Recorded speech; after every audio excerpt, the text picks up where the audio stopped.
Okay dear students, आज हम एक और मेथड पढ़ेंगे प्रिपरेशन ऑफ अल्केन्स में। The method is decarboxylation of monocarboxylic acids और सॉल्ट्स। क्लियर?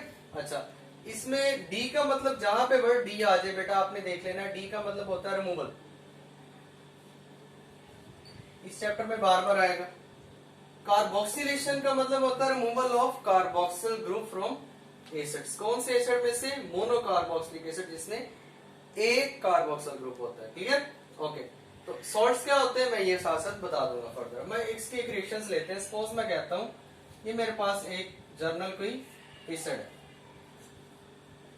ये मेरे पास कोई कार्बोक्सिलिक एसिड है। अच्छा, एसिड्स का जब सॉल्ट बनाना है तो सॉल्ट याद रखें किसी भी एसिड में से जब आप उसका प्रोटॉन निकाल देंगे तो उसका जो इक है वो 8 में चेंज हो जाएगा। अब ये इसका नाम कार्बोक्सिलेट हो जाएगा। ठीक है, कार्बोक्सिलेट। और इस पे आ जाता होता है नेगेटिव चार्ज। इसको बैलेंस करने के लिए साथ में अल्कील मेटल में से क्या आ जाएगा? Positive charge. ठीक है, ये हमारे पास बन गया सॉल्ट। सॉल्ट में एक पॉजिटिव और एक दूसरा नेगेटिव रेडिकल होता है। अच्छा, अब आप इसकी क्या करेंगे? अब आप इसको ट्रीट करेंगे सोडा लाइम के साथ। सोडा लाइम होता है mixture of sodium hydroxides and lime. Lime होता है कैल्शियम ऑक्साइड। और इसको आप हीट करेंगे। जब हीट करेंगे होगा क्या? यहां से जरा देखिए जी, यहां से एक सोडियम, ये वाला, दूसरा सोडियम, ये वाला। कितने सोडियम हो गए जी?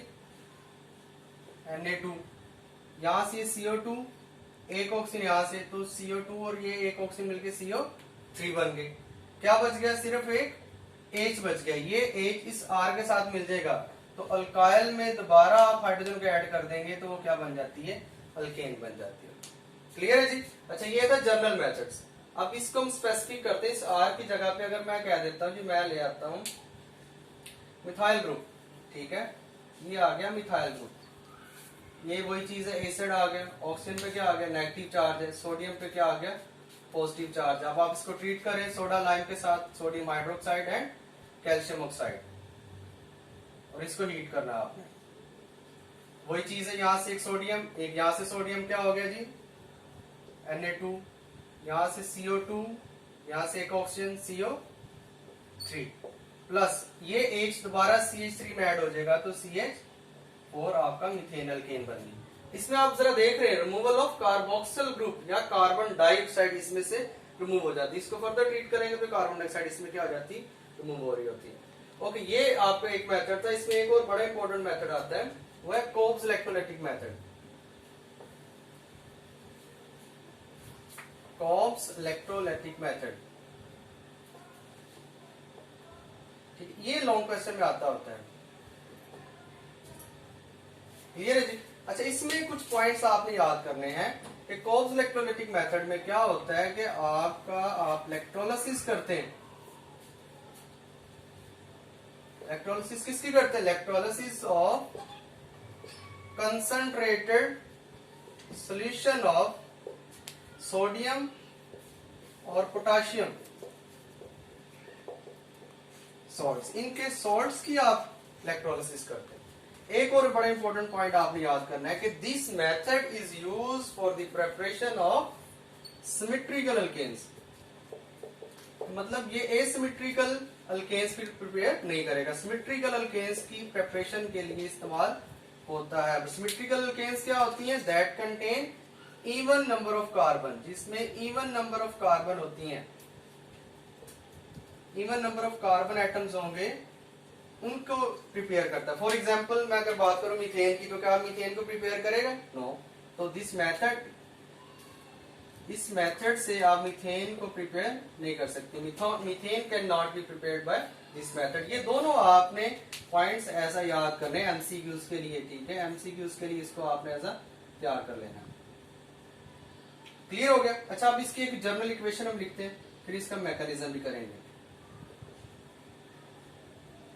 जनरल इक्वेशन में आप ये कहते हैं कि मेरे पास एक सॉल्ट है, कोई सा भी सॉल्ट ले लें। मैं कहता हूं कि ये मेरे पास Rm C double bond O और नेगेटिव पोटाशियम ले लेते हैं, पोटाशियम पॉजिटिव सॉल्ट है। अब आप इसके हाइड्रोलिसिस करते हैं। ठीक है, आप सॉरी कह रहे हैं इलेक्ट्रोलिसिस कर लेते हैं, ज्यादा प्रॉपर वर्ड है। इलेक्ट्रोलिसिस करते हैं। अगर मैं कहता हूं जिसके 2 मोल्स लेता हूं, वाटर के भी 2 मोल्स ले लेते हैं, ठीक है, जब 2 मोल्स लेंगे होगा क्या, जर्नल मेथड बता रहा है इसका प्रेपरेशन, अभी मैकेनिज्म इसका हम करते हैं। यहां से दोनों आर आपस में मिल जाएंगे, क्या बन जाएगा, R bond R single bond, ये एल्केन बनेगी।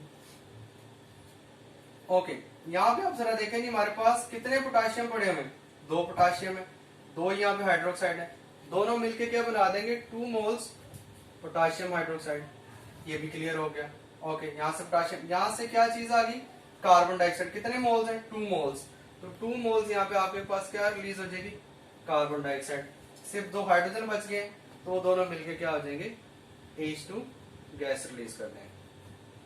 ये आपने पढ़ा है, जर्नल आपने मेथड्स पढ़ा है, तो अब यहाँ पे स्पेस कम है तो इसका मैकेनिज्म मैं रेज करके नेक्स्ट बोर्ड पे लिखता हूँ। ओके, मैकेनिज्म से पहले मैं आपको थोड़ा सिर्फ कुछ चीजें बता देता हूँ, ठीक है, तो आगे आपका मेथड थोड़ा सा आसान हो। सपोज हम एसिटिक एसिड की एग्जांपल लेते हैं, ये एसिटिक एसिड आपने पढ़ा है। अब इसमें ऑक्सीजन आपने फोकस करना है कि ऑक्सीजन का एटॉमिक नंबर कितना होता है जी, 8 होता है। तो इसका एटॉमिक नंबर 8 है, तो पहले शेल में 2 इलेक्ट्रॉन, वैलेंस शेल में 6 आ जाएंगे, तो ऑक्टेट कंप्लीट करने के लिए इसको 2 चाहिए, इसलिए oxygen at the same time 2 bond बना रही होती किसी भी जगह पे। एक इसने हाइड्रोजन के साथ बॉन्ड बना लिया, एक इसने कार्बन के साथ बॉन्ड बना लिया, 2 इसके ऊपर लॉन पेयर वैसे के वैसे बच जाएंगे, देखे ना, 6 पूरे हो गए, 2 और 2 4 5 और ये 6, एक हाइड्रोजन के साथ एक कार्बन के साथ शेयर किया तो ऑक्टेट कंप्लीट है। ये था, इसका नाम अब क्या होता है, इसका नाम होता है जी, मैं कहता हूँ इसका नाम होता है एसिटिक एसिड। क्लियर है, इसका नाम क्या होता है जी, एसिटिक एसिड है। ये आपने प्रीवियस क्लासेस में पढ़ा है। तो कुछ कॉन्सेप्ट के साथ चीजें सीखते हैं। कोई भी एसिड जब अपना प्रोटॉन लूज करता है, प्रोटॉन होता है जब वो हाइड्रोजन अपना इलेक्ट्रॉन देके चला जाएगा, तो प्रोटॉन होता है जी H पॉजिटिव, H पॉजिटिव आ गया प्रोटॉन, मतलब उसने अपना एक इलेक्ट्रॉन दिया है, वो इलेक्ट्रॉन किसने गेन किया, ऑक्सीजन ने। यहाँ पे मैं लिख देता एक्स, ऑक्सीजन ने एक इलेक्ट्रॉन गेन कर लिया हाइड्रोजन से, तो ऑक्सीजन पे क्या आ जाएगा, नेगेटिव चार्ज। इस नेगेटिव चार्ज आ जाएगा, अब ये बनेगा सोल्ट, तो इसका जो इक होता है एसिड का वो चेंज हो जाएगा 8 में, बाकी नाम ऐसे कैसे रहेगा। अब ये क्या बन गया, एसीटेट, नेगेटिव रेडिकल है। तो सोल्ट में 2 रेडिकल होते हैं, एक नेगेटिव दूसरा पॉजिटिव। इसको न्यूट्रलाइज करने के लिए कोई भी मेटल की मेटल लगा रहे हैं, लाइक सोडियम या पोटाशियम। अब ये एक सोल्ट बन गया जिसमें एक नेगेटिव रेडिकल्स आ रहा है, दूसरा पॉजिटिव रेडिकल्स आ रहा है, तो इसका नाम हो जाएगा जी सोडियम एसीटेट। ये एक सॉल्ट है।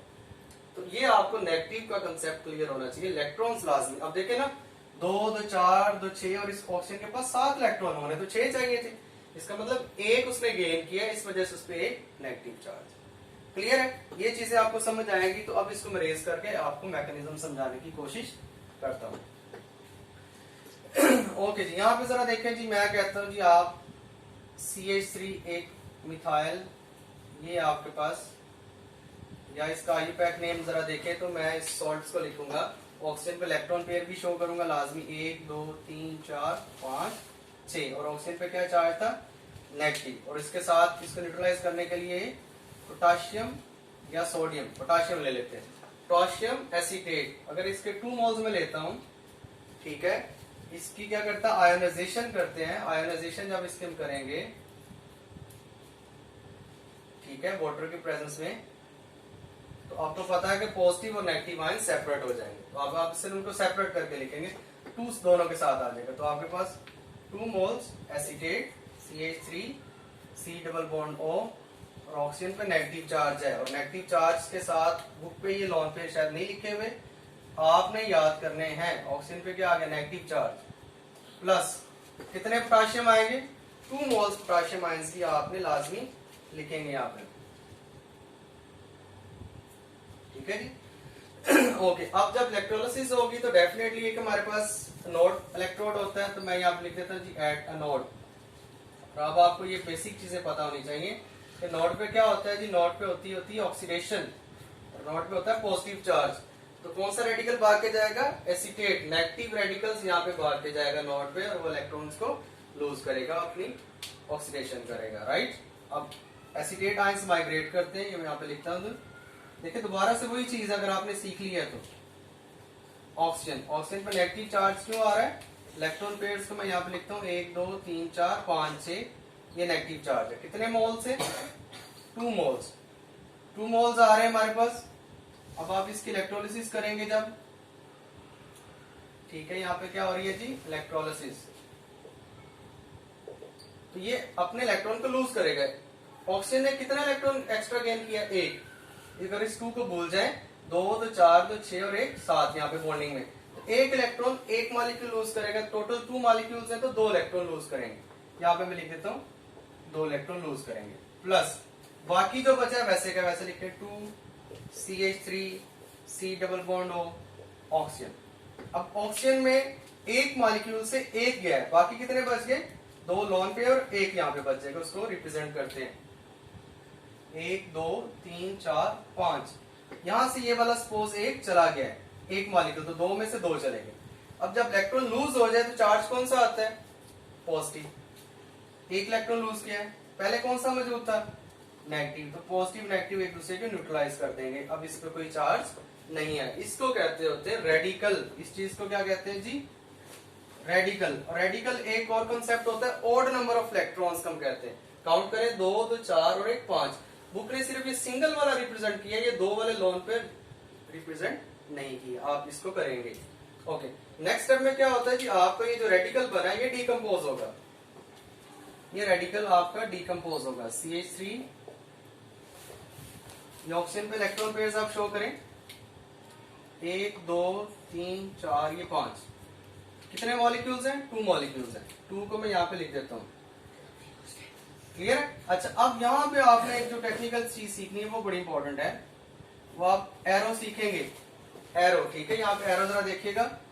ये जो एक इलेक्ट्रॉन है हाफ एरो के साथ, एक एरो का मतलब है एक इलेक्ट्रॉन यहाँ पे ट्रांसफर हो रहा है। इस बॉन्ड में भी 2 इलेक्ट्रॉन्स है, एक कार्बन का एक इस कार्बन का, तो इस कार्बन वाला इलेक्ट्रॉन भी यहाँ पे शिफ्ट हो जाएगा। क्लियर है, ठीक है। ये हाफ एरो, इसको फिश हुक एरो भी कहते हैं। तो यहाँ पे एक इलेक्ट्रॉन दोबारा मिथाइल पे शिफ्ट हो जाएगा। एरो समझ आया, दोबारा बताता हूँ। ये जरा देखें जी, ये जो सिंगल इलेक्ट्रॉन्स हैं ये कहाँ पे शिफ्ट हो रहा है, इस बॉन्ड के दरमियान, इधर से इस कार्बन, मतलब अब ये बॉन्ड नहीं रहा, ये टूट गया है। अच्छा, बना गया। यहाँ पे जरा देखें, ये एक इलेक्ट्रॉन मिथाइल पे आ जाएगा, मिथाइल पे आ गया रेडिकल, कार्बन पे आ गया रेडिकल्स। कितने मोल्स थे, 2 मोल्स। 2 मोल्स मिथाइल रेडिकल बन गए। प्लस अब ये कार्बोनाइल का डबल बॉन्ड वैसे का वैसे था, C डबल बॉन्ड हो, एक सिंगल बॉन्ड ऑक्सीजन के साथ वैसे का वैसे था। ओके, अब हुआ क्या है, ये बेसिकली एक इलेक्ट्रॉन यहाँ से मूव करके यहाँ पे आ गया, ये आ गया इसका इलेक्ट्रॉन। इधर से ये वाला एक इलेक्ट्रॉन कार्बन का ये मूव करके भी सेंटर में आ गया। जब ये 2 इलेक्ट्रॉन आ गए, जब 2 इलेक्ट्रॉन का मतलब होता है कि इधर एक बॉन्ड बन जाएगा। क्लियर है। अब ये 2 लोन पेयर वैसे के वैसे अगर आप लिखना भी चाहें लिखें, नहीं लिखने तो तब भी ना लिखें। ठीक है, अब इसको कहते होते हैं कार्बन डाइऑक्साइड। कितने मोल्स बनेंगे, 2 मोल्स। 2 मोल्स क्या बनेंगे, कार्बन डाइऑक्साइड बनेंगे। ठीक है, अब इसको आप ऐसे भी लिख लें या आप इसको ऐसे भी लिख लें, 2 मोल्स कार्बन डाइऑक्साइड, ये आपके कार्बन डाइऑक्साइड क्लियर बन गए। ओके जी, नेक्स्ट आप जो जरा देखेंगे हमारे पास, अब आपके मिथाइल रेडिकल्स क्या करेंगे जी, ये मिथाइल रेडिकल्स को मैं सेपरेट लिखता हूं, एक मिथाइल रेडिकल प्लस दूसरा मिथाइल रेडिकल। ये दोनों मिथाइल रेडिकल्स क्या करेंगे, एक इलेक्ट्रॉन यहां से आएगा, एक इलेक्ट्रॉन यहां से आएगा। ये दोनों इलेक्ट्रॉन्स आपस में क्या करेंगे, बॉन्डिंग कर लेंगे, शेयरिंग कर लेंगे। जब शेयरिंग करेंगे तो मिथाइल में क्या बन जाएगा, सिंगल बॉन्ड जो आपने प्रिपेयर कर लिया, ये बन गया आपकी इथेन। ये आपका मेथड था इथेन का, ये तो आपने नोट पे पढ़ा, तो नोट पे ये हो रहा है। अब आप पढ़ेंगे एट कैथोड। कैथोड पे क्या होता है, इसको भी लिख लेते हैं जी,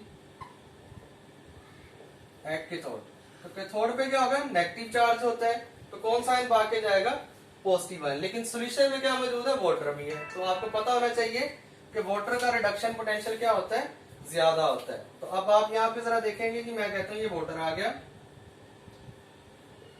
ठीक है, कितने जनरल इक्वेशन मैंने बताया था 2 मोल्स वाटर होता है, तो इसको अगर मैं 2 मोल्स लेता हूँ, अब आपने water has greater reduction potential, जितने इलेक्ट्रॉन इसने लूज किए थे नोड से वो कैथोड की तरफ आएंगे, वो ये गेन करेगा वाटर।